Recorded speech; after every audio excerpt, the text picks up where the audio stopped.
Hello friends, welcome to the success केंद्र। Friends देखिए, आज इस वीडियो में हम लोग 69th बीपीएससी पीटी एग्जाम 2023 के लिए जो नया वाला घटना चक्र का बुक आया हुआ है, बिल्कुल न्यू बुक है ये। यहाँ पर आप देख सकते हैं 2023-24 बीपीएससी 69वीं एकीकृत संयुक्त प्रतियोगिता प्रारंभिक परीक्षा घटना चक्र का यह पूर्वालोकन जो है, इसमें 38वीं बीपीएससी से लेकर के 68वीं बीपीएससी जो 12 फरवरी 2023 को लिया गया था, वहाँ तक जितने भी प्रश्न पूछे गए हैं उन सभी प्रश्नों को विषयवार यानी कि सब्जेक्ट वाइज दिया गया है। और आज इस वीडियो में हम लोग 38वीं बीपीएससी से लेकर के 68वीं बीपीएससी तक में जितने भी केमिस्ट्री के यानी कि रसायन विज्ञान के प्रश्न पूछे गए हैं, उन सभी प्रश्नों को आज हम लोग एक ही वीडियो में कवर कर लेंगे। इससे पहले मैंने आपको बायोलॉजी और फिजिक्स का घटना चक्र बीपीएससी कवर करा दिया है। अगर आपने नहीं देखा उनको तो ज़रूर देख लीजिएगा, लिंक आपको डिस्क्रिप्शन बॉक्स में मिल जाएगा। मैंने प्लेलिस्ट भी बना दिया है 69th बीपीएससी घटना चक्र 2023। चैनल पर चले जाइए और सभी वीडियोज़ को देख लीजिएगा।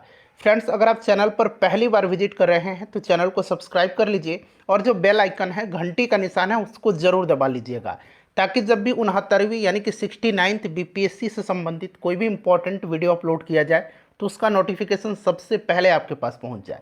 तो चलिए सेशन आज के स्टार्ट करते हैं। फ्रेंड्स, प्लीज़ पहले एक बार सेशन को लाइक कर दीजिए और जब सेशन समाप्त होगा तो इसे कम से कम एक ग्रुप में अवश्य ही शेयर कर दीजिए। फ्रेंड्स, जैसे मैंने आपको बताया कि आज इस वीडियो में हम लोग 38वीं बीपीएससी से लेकर के 68वीं बीपीएससी तक में जितने भी केमिस्ट्री के यानी कि रसायन के प्रश्न पूछे गए हैं, उन सभी प्रश्नों को आज हम लोग एक ही वीडियो में कवर कर लेंगे। यानी कि 69th बीपीएससी घटना चक्र 2023 का ये नया वाला बुक जो है, उसमें रसायन के यानी कि केमिस्ट्री के जितने भी प्रश्न दिए गए हैं उनको आज हम कवर कर लेंगे। चलिए सेशन स्टार्ट करते हैं। फ्रेंड्स, पहले एक बार सेशन को लाइक कर दीजिए। देखिए, पहला प्रश्न है और प्रत्येक प्रश्न के नीचे यहाँ पर आपको लिखा मिल जाएगा कि यह प्रश्न जो है किस वर्ष पूछा गया है। यहाँ पर आप देख सकते हैं ये प्रश्न जो है बीपीएससी सीडीपीओ प्री 2018 में पूछा गया है। प्रश्न है कि लोहे का विशुद्धतम रूप कौन सा है, इसमें से लोहे का शुद्धतम रूप कौन सा है। पूरा इस सेशन को देखिएगा और बीपीएससी में प्रीवियस ईयर के प्रश्न रिपीट होते हैं, इसीलिए ध्यानपूर्वक वीडियो को देखिएगा। इसमें से जो राइट आंसर हो जाएगा वो आपका पिटवा लोहा हो जाएगा। Option number D right answer हो जाएगा। लोहे का ये सबसे शुद्धतम रूप है पिटवा लोहा। नेक्स्ट क्वेश्चन है कि निम्नलिखित में से कौन सा एक तत्व नहीं है। इसमें से कौन सा एक तत्व नहीं है। लगभग 150 प्रश्नों को हम कवर करेंगे। ठीक है, देखिए बहुत सारा जो प्रीवियस ईयर का प्रश्न है इस बार वाले घटना चक्र में छोड़ दिया गया है, लेकिन मैंने क्या किया है, जो प्रश्न छोड़ा गया है इस बार घटना चक्र के द्वारा उनको भी मैंने इंक्लूड कर दिया है। तो ध्यानपूर्वक सभी वीडियोस को देख लीजिएगा। वीडियो को बनाने में 3 से 4 घंटे का समय लगा हुआ है। बहुत ही कीमती समय मैंने अपना लगाया है फ्रेंड्स, और मेहनत भी किया है। तो एक बार सेशन को जरूर ही लाइक कर दीजिएगा, बिल्कुल फ्री है लाइक कर। देखिए ध्यान दीजिएगा, आवर्त सारणी में तत्वों को 3 प्रमुख भागों धातु यानी कि मेटल, अधातु यानी कि नॉन मेटल और उपधातु यानी कि मेटलॉइड्स में विभाजित किया गया है। इनमें से कौन सा एक तत्व नहीं है, तो इसका आंसर गैस हो जाएगा। नेक्स्ट क्वेश्चन है हमारा कि आधुनिक रसायन शास्त्र का जनक किसे कहा जाता है। आधुनिक रसायन शास्त्र का जनक किसे कहा जाता है, तो ये कहा जाता है एंटोनी लेवोजियर को। एंटोनी लेवोजियर यानी कि option number C right answer हो जाएगा। इससे पहले मैंने आपको 69th बीपीएससी घटना चक्र 2023 बायोलॉजी एंड फिजिक्स कवर कराया हुआ है, ज़रूर देख लीजिएगा।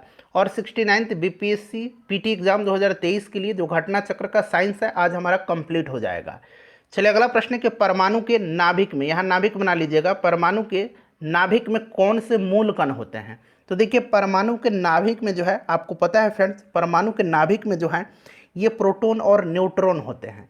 क्या होता है, प्रोटॉन और न्यूट्रॉन नाभिक में होता है, और इलेक्ट्रॉन जो है ये कक्षा में सेल में बाहर घूमते रहता है। तो प्रोटॉन और न्यूट्रॉन इसका राइट आंसर हो जाएगा। क्लियर। चलिए नेक्स्ट क्वेश्चन कर लेंगे। अगला प्रश्न है और आप ये देख सकते हैं, प्रश्न जो है 67th बीपीएससी प्री का जो री एग्जाम हुआ था उसमें पूछा गया है पिछले साल।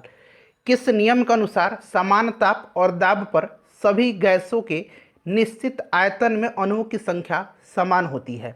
किस नियम के अनुसार समान ताप और समान दाब पर सभी गैसों के निश्चित आयतन में अणुओं की संख्या समान होती है। तो फ्रेंड्स यह जो है यह अवगाद्रो का नियम है। अवगाद्रो का नियम है। अच्छा ध्यान देंगे, एक मोल पदार्थ में अणुओं या परमाणुओं की कुल संख्या को अवगाद्रो नियतांक कहा जाता है। एक मोल पदार्थ में अणुओं या परमाणुओं की कुल संख्या को अवगाद्रो नियतांक कहा जाता है। और इसका जो वैल्यू होता है, इसका मान जो होता है ये कितना होता है, तो 6.022 इंटू 10⁻22 मोल इनवर्स होता है। ठीक है, इसे भी आप जरूर ध्यान रखेंगे। चलिए नेक्स्ट क्वेश्चन कर लेंगे कि एक तत्व में इलेक्ट्रॉनों और न्यूट्रॉनों की संख्या क्रमशः 18 और 20 है। इस तत्व की द्रव्यमान संख्या आपसे पूछा जा रहा है। अच्छा फ्रेंड्स, आपको द्रव्यमान संख्या का फॉर्मूला पता होगा, मास नंबर जिसको बोला जाता है। द्रव्यमान संख्या बराबर क्या होता है, तो ये होता है प्रोटॉन की संख्या प्लस न्यूट्रॉन की संख्या। तो यहाँ पर देखिएगा इलेक्ट्रॉन की संख्या 18 दिया है, तो जितना इलेक्ट्रॉन होता है उतना ही अमूमन प्रोटॉन भी होता है, यानी कि प्रोटॉन 18 हो जाएगा। और यहाँ पर 20 देखिए, 20 न्यूट्रॉन दिया गया है, तो यहाँ पर 20 न्यूट्रॉन हो जाएगा, यानी कि टोटल 38 इसका क्या हो जाएगा, द्रव्यमान संख्या हो जाएगा। ऑप्शन नंबर इसका सी राइट आंसर हो जाएगा। ठीक है, चलिए नेक्स्ट क्वेश्चन कर लेंगे। अगला प्रश्न कि एक नाभिक की द्रव्यमान संख्या, तो अभी मैंने फॉर्मूला आपको बताया था कि द्रव्यमान संख्या बराबर क्या होता है, तो द्रव्यमान संख्या बराबर होता है प्रोटॉन की संख्या प्लस न्यूट्रॉन की संख्या, प्रोटॉन की संख्या प्लस न्यूट्रॉन की संख्या। तो राइट आंसर इसका क्या हो जाएगा, प्रोटॉन की संख्या प्लस न्यूट्रॉन की संख्या। तो यहाँ पर देखिए न्यूट्रॉनों और प्रोटॉनों की संख्या का योग होती है। Option number A right answer हो जाएगा। 67th बीपीएससी में यह प्रश्न पूछा गया है। नेक्स्ट क्वेश्चन है कि प्लूटोनियम न्यूक्लियाइड, देखिए प्लूटोनियम न्यूक्लियाइड में पूछा गया है कि न्यूट्रॉनों की संख्या होती है। प्लूटोनियम न्यूक्लियाइड में इसके नाभिक में न्यूट्रॉनों की संख्या, तो न्यूट्रॉनों की संख्या कैसे निकालेंगे, अभी मैंने आपको बताया था कि एटॉमिक मास। ठीक है, यानी कि मास नंबर द्रव्यमान संख्या बराबर क्या होता है, प्रोटॉन की संख्या प्लस न्यूट्रॉन की संख्या। ये मास नंबर है, मैंने इस तरह से m लिख दिया। अब ये देखिए ये 242 दिया गया है, 242, प्रोटॉन की संख्या इसमें 94 है। आपसे न्यूट्रॉन निकालने के लिए पूछा गया, तो न्यूट्रॉन इक्वल टू कितना हो जाएगा, 242 माइनस 94 हो जाएगा। तो घटा देंगे तो ये कितना हो जाएगा, 8 आ जाएगा। यहाँ पर इधर 3 बच गया, तो ये 13 में से 9 जाएगा, तो ये 4 हो जाएगा और 2 से 1 हो जाएगा, यानी कि 148 इसका करेक्ट आंसर हो जाएगा। चलो उसके बाद देखिए निम्नलिखित में से कौन सा कण आवेश रहित है, जिसपे कि चार्ज नहीं है, चार्जलेस है, आवेश रहित है।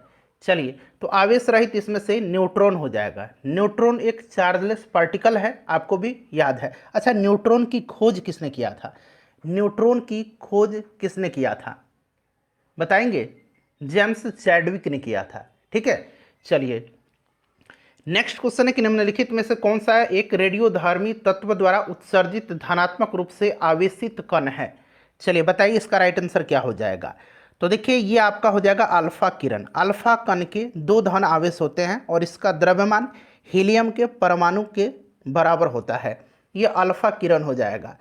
नेक्स्ट क्वेश्चन हमारा ये देखिए, ये प्रश्न जो है 68th बीपीएससी प्री 2023 में पूछा गया है। पिछले बार जो 68th का एग्जाम हुआ था 12 फरवरी 2023, उस दिन पूछा गया है। चलिए, एक तत्व के समस्थानिक अलग अलग होते हैं। एक तत्व के समस्थानिक अलग अलग होते हैं। समस्थानिक में क्या होता है, समस्थानिक में प्रोटॉन की संख्या क्या होती है, प्रोटॉन की संख्या बराबर होती है। ठीक है, और उसमें क्या होता है, यानी कि प्रोटॉन की संख्या की बात हो रहा है, तो यानी कि इसका आपका परमाणु का जो परमाणु संख्या है, परमाणु का संख्या वो समान होता है और द्रव्यमान संख्या भिन्न भिन्न होता है। ठीक है, तो यहाँ पर देखिए द्रव्यमान संख्या में ये अलग अलग होती है, तो ऑप्शन नंबर इसका बी राइट आंसर हो जाएगा। ठीक है, चलिए नेक्स्ट क्वेश्चन कर लेंगे कि नाभिकीय विखंडन किसके संघात के कारण होता है। नाभिकीय विखंडन आपको पता है कि जब न्यूट्रॉन की बमबारी की जाती है तो ये विखंडित होता है, तो ये न्यूट्रॉन राइट आंसर हो जाएगा इसका। चलिए अगला प्रश्न है फ्रेंड्स, एक बार सेशन को प्लीज़ लाइक कर दीजिए, काफ़ी मेहनत करके मैंने वीडियो आपके लिए लेकर के आया हूँ। देखिए, और वीडियो को शेयर जरूर कर दीजिएगा, किसी भी एक ग्रुप में है वहाँ पर शेयर कर दीजिए। फैराडे स्थिरांक क्या है, फैराडे स्थिरांक ये 66 बीपीएससी में 2020 में पूछा गया था। तो फैराडे स्थिरांक जो है यह सार्वभौमिक स्थिरांक है, यह एक सार्वभौमिक स्थिरांक है। ऑप्शन डी राइट आंसर हो जाएगा इसका। चलिए, और बायोलॉजी वाला घटना चक्र बायोलॉजी 69th बीपीएससी पीटी 2023, घटना चक्र 69th बीपीएससी पीटी फिजिक्स, दोनों वीडियो को देख लीजिएगा। निम्न में से किसका पीएच मान 7 है। अब जो भी विलयन उदासीन होता है उसका पीएच मान 7 होता है। तो एक तो उदासीन विलयन हो गया, और एक शुद्ध पानी का भी पीएच मान 7 होता है, क्योंकि शुद्ध पानी उदासीन होता है। तो ए और बी इसका राइट आंसर हो जाएगा, 1 से अधिक। क्षारीय विलयन का पीएच मान 7 से अधिक होता है, और इसका जो है 7 से कम होता है, अम्लीय विलयन का। चलिए नेक्स्ट क्वेश्चन करेंगे कि निम्नलिखित में से किस विलयन के पीएच का मान 7 से अधिक होता है। तभी मैंने बताया 7 से अधिक क्षारीय, 7 से कम अम्लीय, 7 जिसका होता है वह उदासीन होता है। NaCl जो हम लोग खाने वाला नमक है ये भी उदासीन होता है, इसका पीएच मान 7 होता है।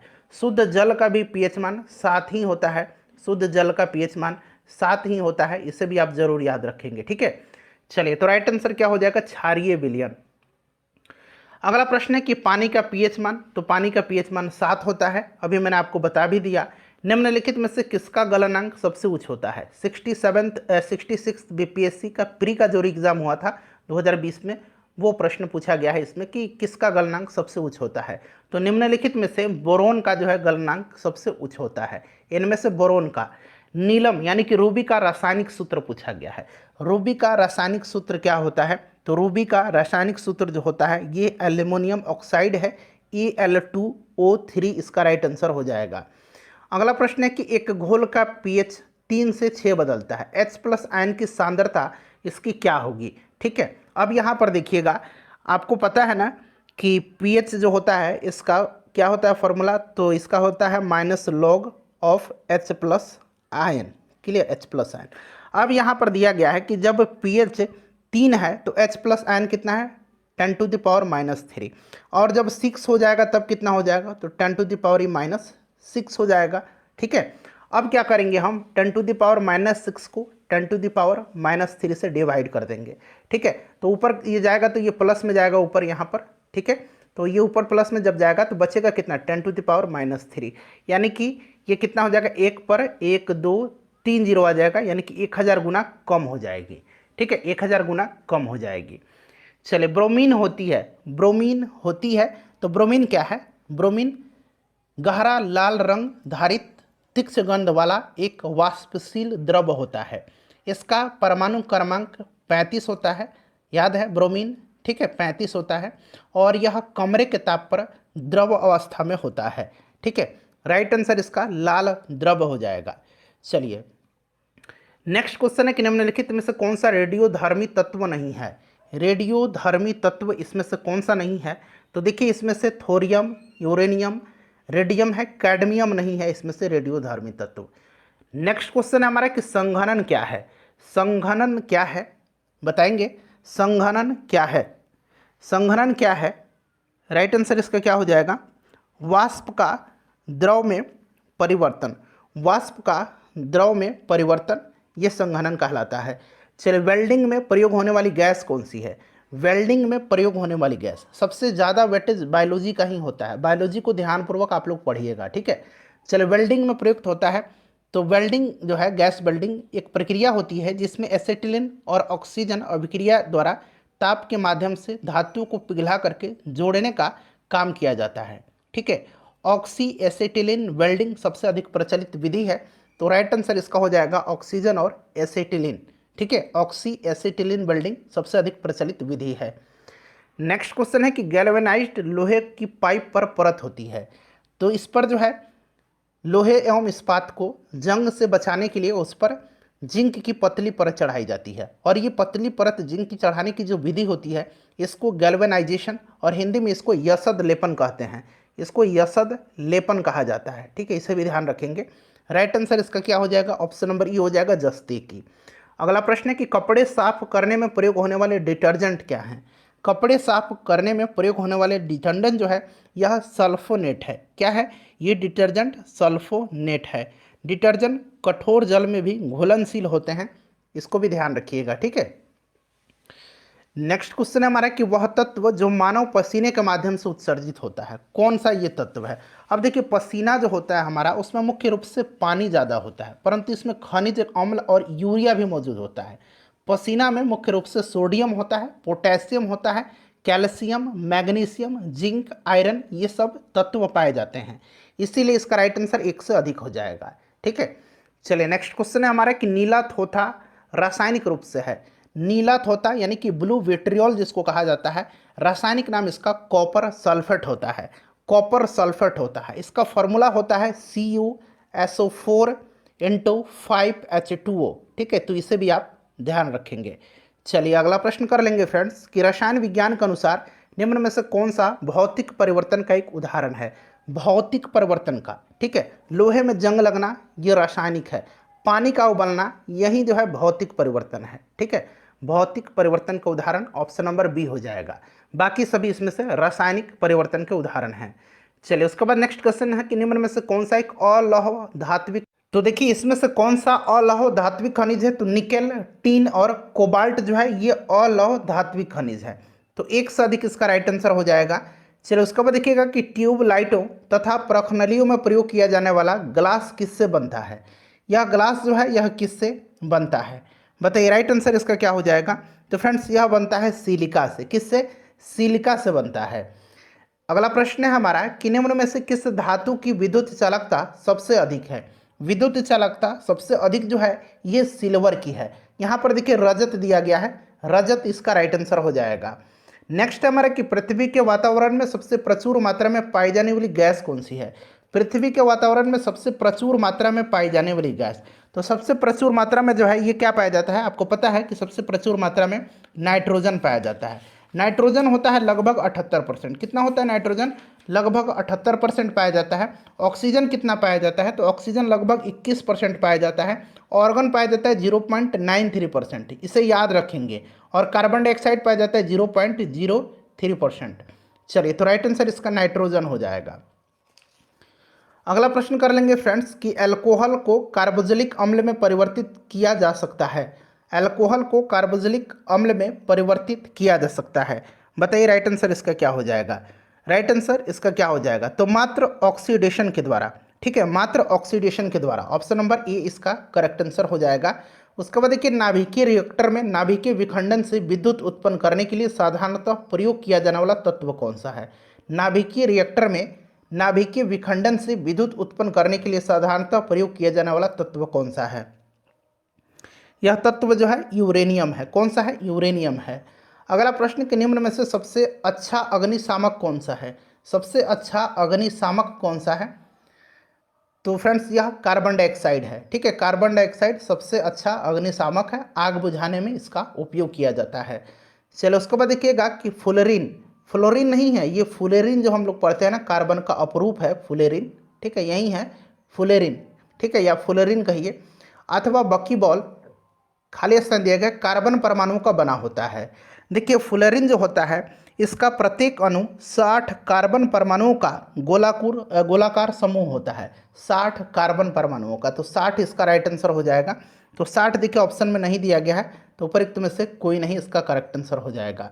चलो उसके बाद देखिएगा कि अधिक ऊंचाइयों पर द्रवों का क्वथनांक क्या होता है। अधिक ऊंचाई पर जाएंगे तो क्वथनांक जो है घटता है, क्वथनांक घटता है, इसीलिए अधिक ऊंचाई पर पहाड़ों पर खाना बनाने में कठिनाई होती है। चलिए अगला प्रश्न है हमारा कि निम्न में से सबसे भारी धातु कौन सी है। इसमें से सबसे भारी धातु जो है निम्न में से वो आपका कौन सा है, तो प्लैटिनम है। प्लैटिनम सबसे भारी धातु है, वैसे ओस्मियम सबसे भारी होता है लेकिन निम्नलिखित में से प्लैटिनम हो जाएगा।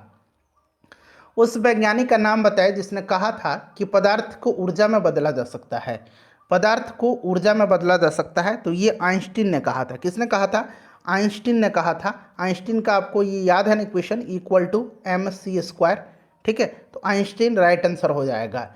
नेक्स्ट हमारे कि वह उपकरण, देखिए वह उपकरण जो ईंधन की रासायनिक ऊर्जा को सीधे विद्युत ऊर्जा में बदलता है, ईंधन की रासायनिक ऊर्जा को सीधे विद्युत ऊर्जा में बदलता है, वह क्या होता है। तो फ्रेंड्स यह होता है क्या, तो ईंधन सेल होता है, ठीक है, ईंधन सेल हो जाएगा इसका राइट आंसर, ईंधन सेल हो जाएगा।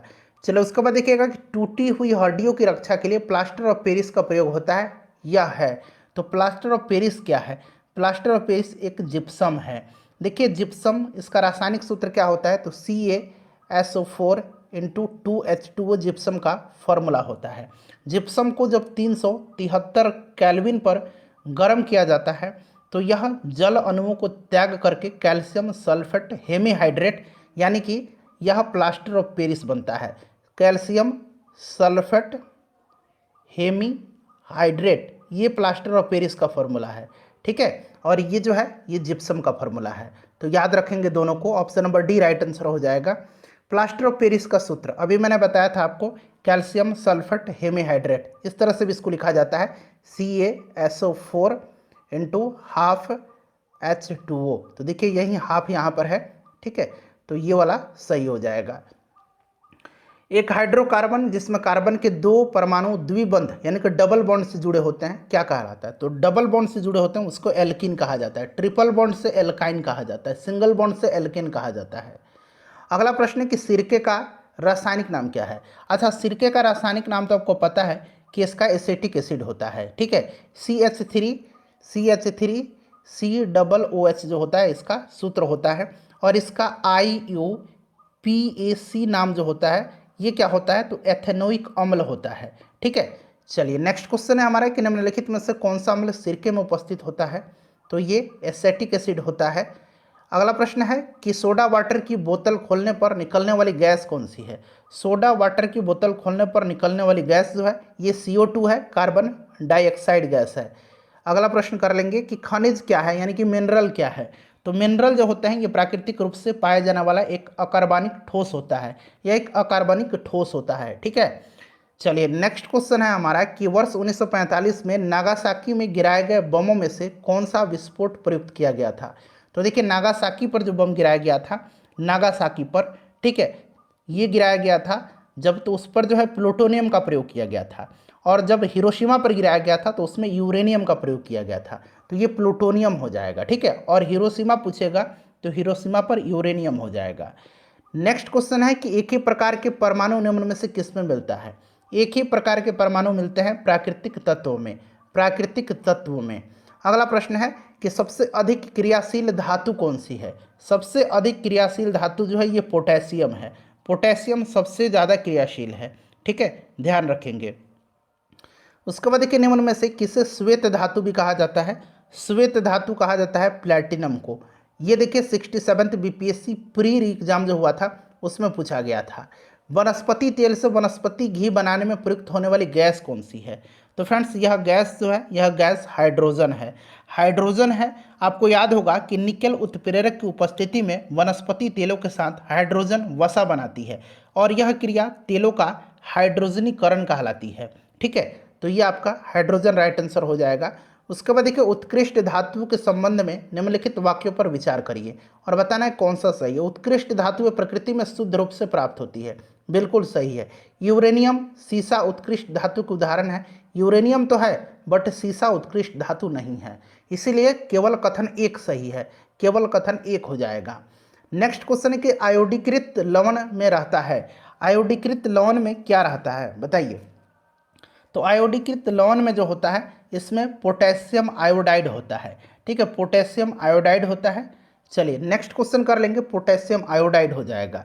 खाने का नमक किससे बना होता है? तो खाने वाला नमक जो होता है अभी मैंने बताया इसका pH मान 7 होता है, ठीक है, और यह एक मजबूत अम्ल यानी कि प्रबल अम्ल और मजबूत क्षार यानी कि प्रबल क्षार से बना होता है। तो मजबूत अम्ल और मजबूत क्षार, ठीक है। चलिए नेक्स्ट क्वेश्चन है कि सभी जैव यौगिकों का अनिवार्य मूल तत्व क्या है? तो ये कार्बन है, कार्बन राइट आंसर हो जाएगा। नेक्स्ट क्वेश्चन हमारा कि ऑक्सीजन अनुपस्थित होती है, ऑक्सीजन अनुपस्थित किस में होगा इसमें से? तो ये केरोसिन में होता है, ठीक है। चलिए देखिए सिगरेट लाइटर में निम्नलिखित में से कौन सी गैस प्रयुक्त होती है? सिगरेट लाइटर में कौन सी गैस प्रयुक्त होती है? तो देखिए फ्रेंड्स इसमें जो होता है ब्यूटेन होता है, ठीक है, ब्यूटेन का इस्तेमाल किया जाता है। C6H10 इसका फॉर्मूला होता है ब्यूटेन का, ठीक है, तो ब्यूटेन राइट आंसर हो जाएगा। उसके बाद देखिए निम्नलिखित में से कौन सा तरलीकृत पेट्रोलियम गैस का प्रमुख घटक है? तो तरलीकृत पेट्रोलियम गैस का जो प्रमुख घटक है ये कौन सा है बताएंगे? तो राइट आंसर इसका क्या हो जाएगा? तो देखिए इसमें जो होता है ब्यूटेन और प्रोपेन होता है, थोड़ी मात्रा में इसमें इथेन भी पाया जाता है, तो इसीलिए 100 अधिक इसका राइट आंसर हो जाएगा, ठीक है, ब्यूटेन प्रोपेन इथेन भी दिया गया है। नेक्स्ट क्वेश्चन है कि प्राकृतिक रबर किसका बहुलक है? प्राकृतिक रबर जो है यह आइसोप्रेन का बहुलक है, आइसोप्रेन का। अगला है कि टेफ्लॉन निम्नलिखित में से किस एकलक का बहुलक है? देखिए पॉलीटेट्राफ्लोरोएथिलीन, पॉलीटेट्राफ्लोरोएथिलीन इसको आमतौर पर टेफ्लॉन के नाम से जाना जाता है। पॉलीटेट्राफ्लोरोएथिलीन एक ठोस फ्लोरोकार्बन है। यह विशेषतः बर्तनों पर न चिपकने वाली यानी कि नॉन स्टिकी सतह के रूप में प्रयुक्त होता है। तो अभी मैंने आपको बताया कि पॉलीटेट्राफ्लोरोएथिलीन, तो tetrafluoroethylene option number A right answer हो जाएगा। बेकेलाइट निम्न के संघनन से बनता है। बेकेलाइट की खोज जो है ये किसने किया था? तो बेल्जियम के रसायन शास्त्री लियो बेकेलैंड ने किया था। यहां मैं लिख देता हूं, लियो बेकेलैंड ने किया था। ठीक है, याद रखेंगे। यह जो है यह फिनॉल और फॉर्मल्डिहाइड के संघनन से बनता है, फिनॉल और फॉर्मल्डिहाइड। नेक्स्ट क्वेश्चन है कि ट्राइग्लिसराइड क्या है? ट्राइग्लिसराइड क्या है? ट्राइग्लिसराइड जो है एक वसा है। ट्राइग्लिसराइड जो है एक वसा है, ध्यान रखेंगे। ठीक है, चलिए वसा हो जाएगा। उसके बाद देखिए ग्रेफाइट और हीरे के बारे में निम्नलिखित में से कौन सा कथन सत्य है? ग्रेफाइट और हीरा जो है ये कार्बन के अपरूप होते हैं। ठीक है, याद रखेंगे। तो इसमें से सही जो होगा वे एक समान रासायनिक प्रतिक्रिया से गुजर सकते हैं। वे एक समान रासायनिक प्रतिक्रिया से गुजर सकते हैं। ऑप्शन डी इसका राइट आंसर हो जाएगा। देखिए पुलिस द्वारा नशे में गाड़ी चलाने वाले की सांस की जांच के लिए फिल्टर पेपर पर क्या होता है? तो पुलिस के द्वारा जो लोग नशा में गाड़ी चलाते हैं उनकी सांस की जांच के लिए फिल्टर पेपर पर पोटेशियम डाइक्रोमेट सल्फ्यूरिक एसिड होता है। Potassium dichromate sulphuric acid, sulphuric अम्ल। Option number A right answer हो जाएगा। अगला प्रश्न है कि घरेलू ईंधन के रूप में प्रयुक्त एलपीजी में मुख्यतः होती है। एलपीजी में क्या होती है? तो एलपीजी में फ्रेंड्स होता है मुख्यतः प्रोपेन और मुख्यतः ब्यूटेन होता है। ठीक है, प्रोपेन और ब्यूटेन। तो प्रोपेन और ब्यूटेन एक से अधिक इसका राइट आंसर हो जाएगा।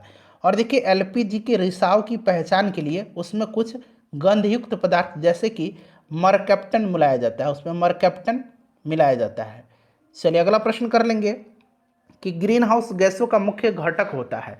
ग्रीन हाउस गैस के जो प्रमुख संगठक हैं ये कार्बन डाइऑक्साइड है, जलवाष्प है, नाइट्रस ऑक्साइड है, मीथेन है, ओजोन है। तो इसमें से एक से अधिक राइट आंसर हो जाएगा। ठीक है, सारे के सारे इसमें से मुख्यतः जो है इसके घटक होते हैं। सेम क्वेश्चन है, रिपीट हुआ है दोबारा से। ये 2018 में था और ये 2019 में पूछा गया है। ठीक है, ग्रीन हाउस गैसों के मुख्य घटक तो मैंने बताया आपको कार्बन डाइऑक्साइड, जलवाष्प, नाइट्रस ऑक्साइड, मीथेन और ओजोन। एक से अधिक हो जाएगा। अगला प्रश्न कि पेट्रोल तथा डीजल के अधूरे जलने से उत्पन्न होता है। तो अपूर्ण दहन से इनके कार्बन मोनोऑक्साइड उत्पन्न होता है। कार्बन मोनोऑक्साइड उत्पन्न होता है। ठीक है, कार्बन मोनोऑक्साइड। उसके बाद देखिए साबुन ग्रीस को हटाता है। साबुन ग्रीस को हटाता है किसके द्वारा? साबुन ग्रीस को जो है यह हटाता है पाइसीकरण के द्वारा। किसके द्वारा? पाइसीकरण के द्वारा। नेक्स्ट है मिलान करना है। देखिए यहाँ पर एस्पार्टम क्या है? एस्पार्टम जो है फ्रेंड्स यह आपका क्या है? तो यह कृत्रिम मधुरक है। उसके बाद देखिए फ्रेयॉन क्या है? फ्रेयॉन जो है एक प्रशीतक है। नियोप्रीन क्या है? नियोप्रीन एक संश्लेषित रबड़ है। और बेनाड्रिल जो है, बेनाड्रिल क्या है? तो ये एक प्रतिहिस्टामिन है। तो राइट आंसर इसका 3, 4, 1 और 2 हो जाएगा। ठीक है, तो ऑप्शन नंबर सी 3, 4, 1, 2 इसका करेक्ट आंसर हो जाएगा। अगला प्रश्न कि निम्नलिखित में से किसकी मात्रा अम्ल वर्षा में सबसे अधिक होती है? सबसे अधिक किसकी होती है? तो सबसे अधिक जो पूछा गया है इसमें सल्फ्यूरिक अम्ल का होता है, H2SO4 का होता है। देखिए फ्रेंड्स अगर हम बात करें तो सल्फ्यूरिक अम्ल तथा नाइट्रिक अम्ल जो है यही अम्ल वर्षा होती है। ठीक है, अम्ल वर्षा, एसिड रेन इसको कहा जाता है। नेक्स्ट क्वेश्चन कर लेंगे। अम्ल वर्षा होती है तो मैंने बताया था अभी आपको कि अम्ल वर्षा जो है इसका मुख्य कारण सल्फर डाइऑक्साइड और नाइट्रोजन के ऑक्साइड के उत्सर्जन से होने वाली वर्षा है। और इन प्रदूषकों का उत्सर्जन जो होता है ये कारखानों से होता है, पेट्रोल से होता है, कोयला से होता है, लकड़ी से होता है। एक से अधिक इसका राइट आंसर होगा। एक से अधिक इसका राइट आंसर होगा। ठीक है, चलिए अगला प्रश्न हमारा है कि शुष्क बर्फ क्या है? तो यह एक ठोस कार्बन डाइऑक्साइड है। चलिए ये भी देखिएगा, फिर से पूछा गया कि शुष्क बर्फ कहा जाता है तो ठोस कार्बन डाइऑक्साइड को, ठोस CO2 याद रखेंगे। ठीक है, शुष्क बर्फ क्या है? देखिए कितना बार यह प्रश्न रिपीट हुआ है, ठोस कार्बन डाइऑक्साइड को। किसे अनबुझा चूना कहा जाता है? अनबुझा चूना कहा जाता है किसको? तो देखिए अनबुझा चूना जो है ये कहा जाता है कैल्शियम ऑक्साइड को, कैल्शियम ऑक्साइड को। ठीक है, कैल्शियम ऑक्साइड को अनबुझा चूना कहा जाता है। चलिए कैल्शियम ऑक्साइड को। नेक्स्ट क्वेश्चन है कि चूने का पानी किसके द्वारा दूधिया हो जाता है? चूने का पानी दूधिया किसके द्वारा हो जाता है? तो कार्बन डाइऑक्साइड। कार्बन डाइऑक्साइड जब प्रवाहित होता है चूने के पानी से तो यह दूधिया हो जाता है। निम्नलिखित में से कौन सा सीमेंट का मुख्य घटक है? तो इसमें से देखिएगा चूना पत्थर, सिलिका मिट्टी, जिप्सम ये सारे सीमेंट के मुख्य घटक है। सीमेंट का खोज किसने किया था? तो जोसेफ स्पीडन ने किया था। ये भी आप ध्यान रखिएगा, ठीक है। चलिए अगला प्रश्न है कि एक कार बैटरी में प्रयुक्त विद्युत अपघट्य होता है, तो ये सल्फ्यूरिक एसिड होता है, H2SO4 होता है। कार बैटरी में प्रयोग होने वाला अम्ल, देखिए दोबारा से ये प्रश्न रिपीट हुआ है, कार बैटरी में, तो राइट आंसर इसका क्या हो जाएगा? सल्फ्यूरिक अम्ल हो जाएगा। अगला प्रश्न कि निम्नलिखित में से किसमें कार्बन नहीं है? तो कार्बन इसमें से देखिए सब में है, हीरा में भी है, ग्रेफाइट में भी है और कोयला में भी है, सारे कार्बन हैं। तो एक से अधिक इसका देखिए उपरोक्त में से कोई नहीं, कार्बन नहीं है तो सारे कार्बन है चूंकि, इसीलिए कोई नहीं इसका राइट आंसर होगा। सबसे सख्त कौन सा है? सबसे हार्ड निम्न में से कौन सा है? तो इसमें से सबसे हार्ड हीरा है। हीरा सबसे कठोर प्राकृतिक पदार्थ है, ठीक है। चलिए अगला प्रश्न है हमारा कि निम्न पदार्थों में से कौन सा पदार्थ खाने की वस्तुओं के परिरक्षण हेतु प्रयोग होता है? खाने के पदार्थ जो हैं उनके परिरक्षण में प्रयोग किया जाता है। तो फ्रेंड्स ये होता है सोडियम बेंजोएट का प्रयोग, ठीक है, सोडियम बेंजोएट का। पारद धातु मिश्रण है, पारद धातु जो है यह मिश्रण किसका है? तो पारद युक्त मिश्र धातु का, पारद युक्त मिश्र धातु होती है ये। खाना बनाने में प्रयोग की जाने वाली गैस मुख्यतः है, तो खाना बनाने में जो गैस प्रयोग की जाती है वो मुख्यतः मीथेन है, मीथेन CH4, इसको मार्स गैस भी कहा जाता है, इसे भी याद रखिएगा, ठीक है। चलिए अगला प्रश्न हमारा कि बायोगैस का निम्न में से कौन सा अवयव प्रमुख है? बायोगैस का, तो ये मीथेन प्रमुख अवयव है बायोगैस का। निम्न धातु में से कौन सा सामान्य ताप पर द्रव है? धातु है, धातु जो द्रव है, तो फ्रेंड्स यह धातु जो है कौन सा है? तो यह धातु पारा है, Hg इसका सिंबल होता है, ठीक है। चलिए नेक्स्ट क्वेश्चन है कि ठोस कपूर से कपूर वाष्प बनने की प्रक्रिया को क्या कहते हैं? सब्लिमेशन कहा जाता है, ऊर्ध्वपातन कहा जाता है। पीतल के बर्तनों को कलई करते समय गर्म बर्तन की सफाई के लिए प्रयोग किए जाने वाले अमोनियम क्लोराइड चूर्ण से निकलने वाला धुआं है, तो ये धुआं जो है, ये धुआं क्या है? यह धुआं जो है अमोनिया और हाइड्रोक्लोरिक एसिड का है। यह धुआं जो है अमोनिया और हाइड्रोक्लोरिक अम्ल होता है, तो अमोनिया और हाइड्रोक्लोरिक अम्ल हो जाएगा। नींबू खट्टा होता है किस कारण से? तो ये सिट्रिक एसिड के कारण होता है, सिट्रिक अम्ल के कारण नींबू खट्टा होता है। टार्टरिक अम्ल इमली में पाया जाता है, अंगूर में पाया जाता है, ठीक है, याद रखेंगे। एसिटिक अम्ल सिरका में पाया जाता है, इमली में और अंगूर में। अगला प्रश्न कि वाहनों से निकलने वाली गैस कौन सी है? वाहनों से निकलने वाली गैस जो है ये कौन सी है? तो देखिए वाहन से कार्बन डाइऑक्साइड भी निकलता है, कार्बन मोनोऑक्साइड भी निकलता है, नाइट्रस ऑक्साइड भी निकलते हैं, सल्फर डाइऑक्साइड भी निकलते हैं, इसलिए एक से अधिक इसका राइट आंसर होना चाहिए अब, ठीक है। चलिए नाइट्रोजन का ऑक्साइड भी है, कार्बन मोनोऑक्साइड भी है, कार्बन डाइऑक्साइड भी है। स्टील को कठोरता प्रदान करने के लिए बढ़ाई जाती है, स्टील को कठोरता प्रदान करने के लिए उसमें कार्बन की मात्रा बढ़ाई जाती है, ठीक है, कार्बन की मात्रा। लोहे में जितना अधिक कार्बन होता है इस्पात उतना ही कठोर बन जाता है, कठोरता बढ़ने के साथ ही उसकी भंगुरता भी बढ़ जाती है, ठीक है। तो ये आपका हो जाएगा कार्बन की मात्रा। उसके बाद देखिए किस खनिज से रेडियम प्राप्त होता है? तो ये खनिज जो है यह पिच ब्लेंड है, ठीक है। चलिए उसके बाद देखिए कि तैरने के तालाब में तैरने से मनुष्य की त्वचा जल जाती है, क्यों जल जाती है? तो ये क्लोरीन के कारण जल जाती है। आपको पता है कि तालाब में जो है जल शुद्धिकरण में क्लोरीन गैस का इस्तेमाल किया जाता है, क्लोरीन की अधिकता के कारण ही त्वचा जल जाती है। हाइड्रोजन को जलाने पर क्या बनेगा? तो हाइड्रोजन जब भी जलेगा ये जल बनेगा, क्या बनेगा? पानी बनेगा, ठीक है, पानी बनेगा। चलिए नेक्स्ट क्वेश्चन है हमारा कि सोने को घोला जा सकता है? तो सोने को एक्वा रेजिया में घोला जाता है। एक्वा रेजिया जो होता है यह सांद्र नाइट्रिक अम्ल और हाइड्रोक्लोरिक अम्ल का यह मिश्रण होता है, ठीक है। तो इनमें से कोई भी आंसर सही नहीं है, तो कोई नहीं इसका आंसर होना चाहिए, क्लियर। चलिए एक्वा रेजिया में सोना को घोला जाता है। हाइड्रोफ्लोरिक एसिड कांच की बोतल में नहीं रखा जा सकता है क्योंकि यह अभिक्रिया करता है, तो यह जो है कांच की सिलिकॉन ऑक्साइड से अभिक्रिया करता है, हाइड्रोफ्लोरिक अम्ल, ठीक है। तो ऑप्शन नंबर इसका right answer option number D हो जाएगा, कांच की सिलिकॉन डाइऑक्साइड से यह अभिक्रिया करता है।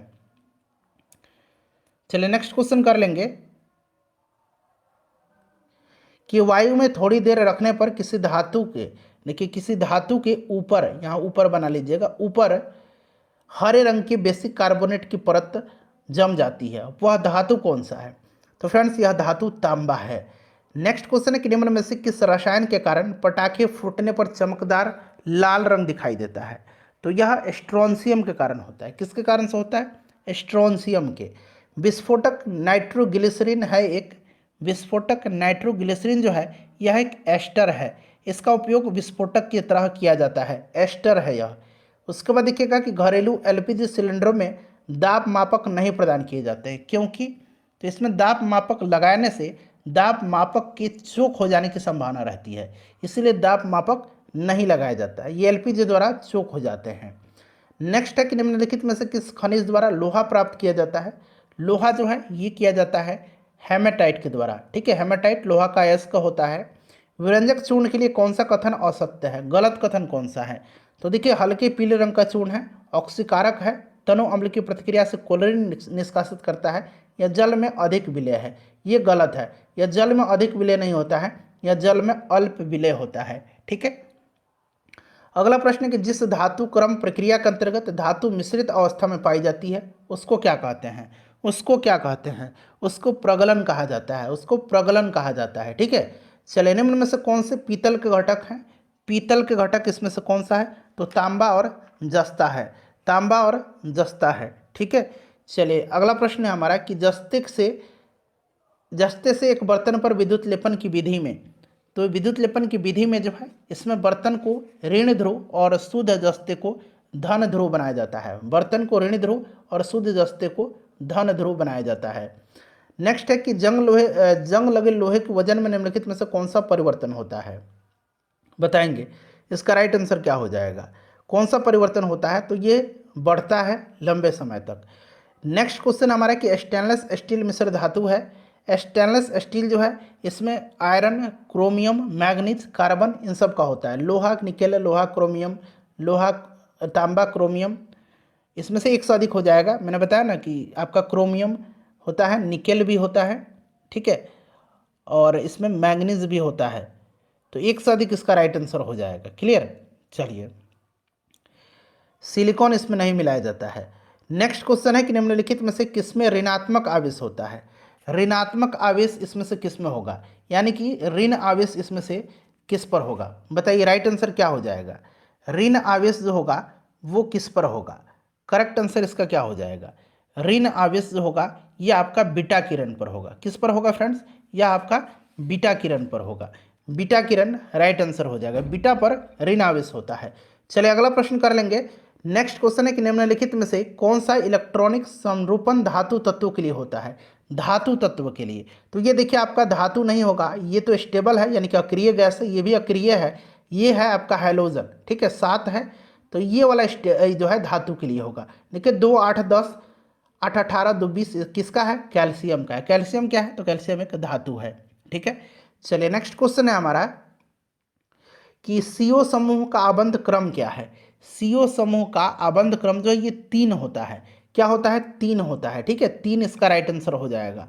अगला प्रश्न है कि जिस तत्व के परमाणु में 2 प्रोटॉन और 2 न्यूट्रॉन और 2 इलेक्ट्रॉन हो उस तत्व की द्रव्यमान संख्या कितनी होगी, द्रव्यमान संख्या का फॉर्मूला बताया था, क्या होता है, प्रोटॉन प्लस न्यूट्रॉन, तो प्रोटॉन 2 है, देखिए 2 प्रोटॉन है यहाँ पर, 2 न्यूट्रॉन है, तो 2 न्यूट्रॉन हो जाएगा, यानी कि 4 इसका द्रव्यमान संख्या हो जाएगा, 4 इसका राइट आंसर हो जाएगा, क्लियर। चलिए नेक्स्ट क्वेश्चन हमारा कि एक तत्व X की बाह्यतम कक्षा में 4 इलेक्ट्रॉन है, ठीक है, हाइड्रोजन के साथ इसकी यौगिक का कौन सा सूत्र होगा, तो देखिए इसके किस पर, X की बाह्यतम में 4 है तो ये हाइड्रोजन पर चला जाएगा 4, ये 4 चला जाएगा हाइड्रोजन पर, ठीक है, इस तरह से इसका राइट आंसर हो जाएगा, तो ऑप्शन नंबर डी इसका करेक्ट आंसर हो जाएगा। नेक्स्ट क्वेश्चन है कि बेंजीन में सिग्मा और पाई बॉन्ड होता है, तो देखिए बेंजीन का ये स्ट्रक्चर होता है, ठीक है, ये बेंजीन का स्ट्रक्चर हो गया। अब यहाँ पर क्या है, यहाँ पर सिंगल बॉन्ड है और यहाँ पर हाइड्रोजन है, यहाँ पर एक छोड़ के फिर डबल बॉन्ड होता है, तो जितना सिंगल बॉन्ड है ना वहाँ पर एक जो है, जितना सिंगल बॉन्ड है वहाँ पर एक जो है सिग्मा बॉन्ड है, तो काउंट कर लीजिए, एक सिंगल बॉन्ड यहाँ, एक यहाँ पर, 2, 3, 4, 5, 6, और जहाँ जहाँ डबल बॉन्ड है वहाँ पर भी एक है 7, एक यहाँ पर 8, एक यहाँ पर 9, एक यहाँ पर 10, एक यहाँ पर 11 और एक यहाँ पर 12, यानी कि 12 इसमें से क्या है, सिग्मा बॉन्ड है, और जहाँ जहाँ डबल बॉन्ड है वहाँ पर एक सिग्मा है और एक पाई है, तो पाई देखिए कहाँ पर है, एक यहाँ पर पाई है, एक यहाँ पर पाई है और एक यहाँ पर पाई है, तो 3 पाई है। बेंजीन का फॉर्मूला होता है C6H6 होता है, ठीक है, इसे भी ध्यान रखिएगा आप, 12 और 3 इसका राइट आंसर हो जाएगा। चलिए, भारी पानी वह पानी होता है, भारी पानी वह पानी होता है जिसमें हाइड्रोजन का स्थान आइसोटोप ले लेता है, जिसमें हाइड्रोजन का स्थान आइसोटोप ले लेता है। देखिए, किसी परमाणु नाभिक का आइसोटोप वह नाभिक है जिसमें आइसोटोप कहा गया है। तो ये परमाणु जो द्रव्यमान संख्या में असमान होते हैं, द्रव्यमान संख्या उनकी अलग अलग होती है, परंतु उनकी परमाणु पर समान वैद्युत आवेश यानी कि प्रोटॉनों की संख्या समान होती है, वो आइसोटोप यानी कि समस्थानिक कहलाते हैं, वे समस्थानिक हैं। ठीक है, चलो उसके बाद देखिएगा कि दूध उदाहरण है। दूध किसका उदाहरण है? एक तो दूध एक इमल्सन का उदाहरण है। दूध एक इमल्सन का, इमल्सन एक कोलाइड होता है। ठीक है, चलिए तो ये आपका हो जाएगा इमल्सन का। अगला प्रश्न कर लेंगे कि अल्कोहलिक खमीर यानी कि फर्मेंटेशन का आखिरी प्रोडक्ट क्या है? फर्मेंटेशन का आखिरी प्रोडक्ट जो होता है ये इथाइल अल्कोहल होता है। याद रखेंगे इथाइल अल्कोहल होता है, इथाइल अल्कोहल। क्लियर है? याद रखेंगे इथाइल अल्कोहल होता है। नेक्स्ट क्वेश्चन है कि ग्लूकोज को एथिल अल्कोहल में किस एंजाइम के द्वारा बदल दिया जाता है? बहुत ही इंपॉर्टेंट क्वेश्चन है, बताएंगे ग्लूकोज को एथिल अल्कोहल में किस एंजाइम के द्वारा बदल दिया जाता है। ये 66वीं बीपीएससी में हाल ही में पूछा गया है।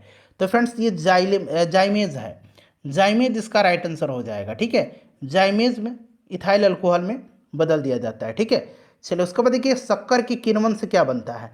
शक्कर के किण्वन से क्या बनेगा? तो यही इथाइल अल्कोहल ही बनेगा। देखिए एक ही प्रश्न को 3 तरीके से पूछा गया है। ग्लूकोज का फॉर्मूला पूछा गया है तो C6H12O6 होता है, ऑप्शन सी राइट आंसर हो जाएगा। उसके बाद देखिए यूरिया में उपस्थित होता है। अच्छा, यूरिया में जो होता है कार्बन भी होता है। ठीक है, यूरिया का फॉर्मूला क्या होता है? CO, उसके बाद NH2 इधर भी लिख दीजिए और NH2 इधर भी लिख सकते हैं आप चाहें तो। ठीक है, तो इसमें देखिए नाइट्रोजन है, हाइड्रोजन है, कार्बन है, ऑक्सीजन है। ठीक है, nitrogen, hydrogen, carbon, oxygen, option D इसका राइट आंसर हो जाएगा। चलिए अगला प्रश्न है हमारा कि अपमार्जक क्या है, डिटर्जेंट क्या है? तो डिटर्जेंट इनमें से क्या है? तो शोधन अभिकर्ता है, शोधन अभिकर्ता है। ठीक है, चलिए अगला प्रश्न कि निम्नलिखित में से कौन सा पदार्थ साबुन बनाने में प्रयुक्त होता है? तो साबुन बनाने में वनस्पति तेल का इस्तेमाल किया जाता है, वनस्पति तेल का इस्तेमाल किया जाता है। ठीक है, चलिए वनस्पति तेल हो जाएगा। ये मैंने किरोसिन तेल पर लगा दिया, वनस्पति तेल। उसके बाद देखिए पीतल में कौन सी धातु है? तो पीतल में जो है तांबा और जस्ता होता है। अभी हम लोगों ने बनाया भी इस प्रश्न को, ये पूछा गया अभी 2005 में। ठीक है, फिर से पूछा गया था। तीसरे और चौथे समूह के ऑक्साइड का सामान्य गुणधर्म क्या है? तीसरे और चौथे समूह के ऑक्साइड का सामान्य गुणधर्म जो होता है ये बेसिक भी है और एसिडिक भी है। तो बेसिक और एसिडिक राइट आंसर इसका हो जाएगा। रेडियोधर्मी पदार्थ उत्सर्जित करते हैं तो अल्फा, बीटा, गामा, उपरोक्त सभी इसका राइट आंसर हो जाएगा। हवा में जिस गैस की मात्रा सबसे अधिक है, देखिए फिर से प्रश्न पूछा गया है, ये आपका नाइट्रोजन है लगभग 78%। ठीक है, उसके बाद ऑक्सीजन लगभग 21%, उसके बाद ऑर्गन 0.93%, उसके बाद कार्बन डाइऑक्साइड 0.03%। चलिए वायु क्या है? एक तो वायु जो है फ्रेंड्स एक मिश्रण है। क्या है? मिश्रण है, याद रखेंगे। मच्छर भगाने वाली दवाओं में सक्रिय रसायन कौन सा है? तो ये जो रसायन है मच्छर भगाने वाला, इसमें एलिथ्रिन नामक यौगिक मच्छर भगाने वाली दवाओं में सक्रिय रसायन होता है एलिथ्रिन। जल की अस्थायी कठोरता का कारण, जल की अस्थायी कठोरता जो है ये कैल्शियम और मैग्नीशियम के क्लोराइड और सल्फेट के कारण होती है। ठीक है, तो कैल्शियम तथा मैग्नीशियम के क्लोराइड और सल्फेट इसका राइट आंसर हो जाएगा। उसके बाद देखिए पूछा गया कि हास्य गैस क्या है? देखिए प्रश्न 2 बार पूछा गया है। निम्नलिखित में से किससे हंसाने वाली गैस कहा जाता है? यानी कि हास्य गैस, लाफिंग गैस। इसका आंसर आप कमेंट करके बता दीजिएगा। ठीक है, दोनों एक ही प्रश्न है, लेकिन 2019 में पूछा गया, ये 1995 में पूछा गया है। चलो उसके बाद ये मिलान करने वाला है। मिलान करेंगे फ्रेंड्स, इसमें से देखेंगे त्वचा कैंसर। तो त्वचा कैंसर जो है ये परावैंगनी जो हो जाएगा, परावैंगनी प्रकाश। ठीक है, उसके बाद हो जाएगा ध्वनि प्रदूषण, डेसिबल। वैश्विक तापन जो होगा, वैश्विक तापन ये आपका हो जाएगा कार्बन डाइऑक्साइड के कारण। ओजोन छिद्र जो है ये आपका हो जाएगा क्लोरोफ्लोरोकार्बन, CFC। तो इसका आंसर जो हो जाएगा फ्रेंड्स वो आपका कौन सा हो जाएगा? 2, 3, 4, 1। तो फ्रेंड्स जितने भी प्रश्न बीपीएससी में केमिस्ट्री के पूछे गए उनको मैंने कवर करा दिया। वीडियो को प्लीज़ लाइक कर दीजिएगा फ्रेंड्स और इसको एक बार शेयर कर